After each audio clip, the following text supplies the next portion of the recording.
Fala galera Tech, sejam bem-vindos ao primeiro vídeo da Techmunity. Eu sou Henrique Leite e estou aqui para apresentar para vocês hoje as partes de um sistema. Bom, vamos do começo. O que é um sistema afinal? Para você deve ser uma palavra nova, mas por incrível que pareça, você está muito mais ligado a sistemas do que você imagina. Todo dia, no seu dia a dia, você interage com vários e vários sistemas. Pode ser no seu celular, no seu computador, na sua televisão, ou dependendo do quão burguês você for, até mesmo na sua geladeira ou no seu micro-ondas. Tudo isso aí tem sistemas neles, e eles são compostos por 3 partes. Todos eles vão ter essas 3 partes. Alguns podem ter algumas partes a mais, ou uma dessas partes pode ser feita de um jeito meio diferente e mais complexa. Mas, no geral, tu divide nessas 3 partes. E por que tem 3 partes? Por que não tem uma só? Isso a gente vai entender no final do vídeo. Bom, vamos lá. A primeira das partes é o front-end. O que é o front-end? Tudo aquilo que aparece na tela é o front-end. Tudo que está aparecendo na tela do seu celular, na tela do seu computador, tudo isso aí é considerado front-end. E ele serve para você poder interagir com as partes mais protegidas do sistema. Por exemplo, você vai lá e quer criar sua conta num site, por exemplo.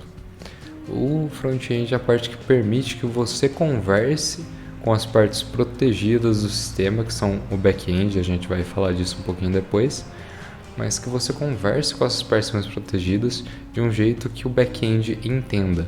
Porque você não pode simplesmente chegar, olhar para sua tela e falar: olá, gostaria de criar uma conta, porque ele não vai entender. Ele faz esse intermédio, ele dá uma de tradutor assim, entre o que você quer e o que o back-end entende. Beleza? Daí, o porquê que a gente tem um back-end? Vamos por partes, né? Por que a gente tem esse back-end? Por que não é tudo feito no front? Porque o front, como ele roda na sua máquina, ele é executado no seu celular, no seu computador, no seu console, na sua geladeira, é muito simples de mudar isso aí, de modificar as coisas. Por exemplo, se você quiser,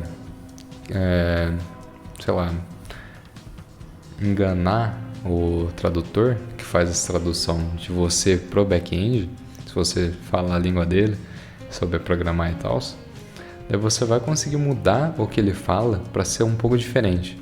E por que isso é perigoso? Bom, vamos lá. No aplicativo da Nubank, por exemplo, se lá tá falando que eu tenho R$10 de saldo e eu mudar aqui, porque a front-end está rodando no meu celular, eu posso mudar, para dizer que eu tenho 10 milhões de saldo e que eu estou fazendo uma transferência para outra conta com esses 10 milhões, daí o back-end ele tem que saber, ou tipo, a tua aplicação, o teu sistema, ele tem que saber que a pessoa tem realmente aqueles 10 milhões ou tem só R$10 na conta. Para saber disso, para validar os dados, para validar as informações e para saber se elas são verdadeiras ou não, a gente tem o back-end, que ele serve principalmente, entre muitas outras coisas, mas a principal função dele é garantir que o que você mudou ou o que o tradutor está falando para ele é realmente verdade e ele pode fazer aquela transferência de 10 milhões porque você tem 10 milhões na conta. Beleza, o back-end é isso aí, validações, informações, validar as coisas, garantir que elas estão certas. Front-end é o tradutor para você se comunicar com o back-end. E a terceira parte, o que ela é? Essa terceira parte é o database. Por que tem o database? Porque de onde que o back-end ele vai tirar que você tem realmente esses 10 milhões ou tem os R$10? Isso aí tem que ficar salvo em algum lugar. Esse algum lugar é o database. São lá que ficam salvos todos os dados e tudo que tu precisa de dados e salvar as coisas é lá. Pode ser até inclusive imagem, áudio, tudo isso fica salvo em database, em bancos de dados, como a gente costuma chamar. Tudo isso aí é extremamente importante ficar separado. Por exemplo, você não pode salvar as coisas no back-end, porque quando você desliga o back-end para subir uma nova atualização, tipo, tu quer que tenha uma nova funcionalidade, daí você tem que subir uma atualização. Para subir essa atualização, você precisa desligar a versão antiga e subir a versão nova. Nesse desliga e liga, as informações da versão antiga não são passadas para a versão nova. Esses dados da versão antiga são perdidos e já era. Então tudo que você tinha lá já era. Tudo que fica é a versão nova, que é zerada e não tem dado nenhum. Então, ou você não atualiza o seu sistema nunca, o seu back-end nunca, né? O que é impossível. Todo sistema ele precisa, todo back-end, todo sistema, pode ser front-end inclusive, até o mesmo database, ele precisa ser atualizado com frequência para corrigir bug, para implementar novas funcionalidades, esse tipo de coisa. Só que o database ele não tem esse problema de preciso atualizar alguma coisa, então desliga e liga. O database ele consegue manter esses dados e atualizar em tempo real, por assim dizer. Mesmo que você atualize as coisas dele, ele não vai perder nenhum dado. E é por isso que ele é tão importante. Tudo que você precisa que seja permanente, todo dado que você precisa salvar, ele tem que ficar lá. O usuário ele também não vai ter acesso ao database, então são informações seguras que você pode confiar. E você precisa disso para salvar dados, basicamente. Tem algumas exceções de alguns sistemas, por exemplo, todo sistema ele vai ter o database, pode não ser tipo na nuvem assim, ou pode ser no próprio computador da pessoa meio que do lado do front-end, ele pode funcionar, por exemplo, jogo offline. Tipo, você tá jogando Super Mario assim no seu Nintendo. Ele salva no memory card, né? As fases que você já completou, as vidas que você tem, esse tipo de coisa. Esse memory card, ele é o database. Ele não está na nuvem, ele pode ser facilmente alterado, mas é uma coisa que não tem importância se for alterada, tá ligado? Tipo, você colocar lá que zerou o jogo 20 milhões de vezes, não vai mudar nada pra Nintendo, porque a Nintendo tá lá com o dinheiro dela.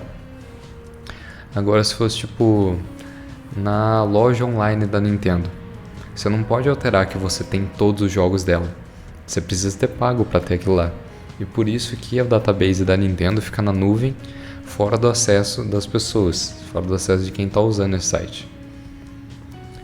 Daí pode ter esses databases do lado do front-end, que seria memory card, por exemplo, ou no seu próprio celular. Sabe quando você loga no Instagram uma vez e não precisa logar nunca mais?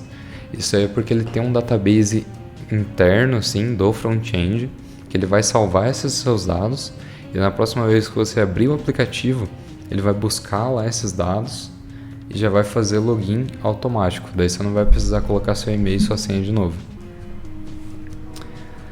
E tem algumas coisas que não tem back-end, como por exemplo jogos offline, coisas offline, eles não têm back-end.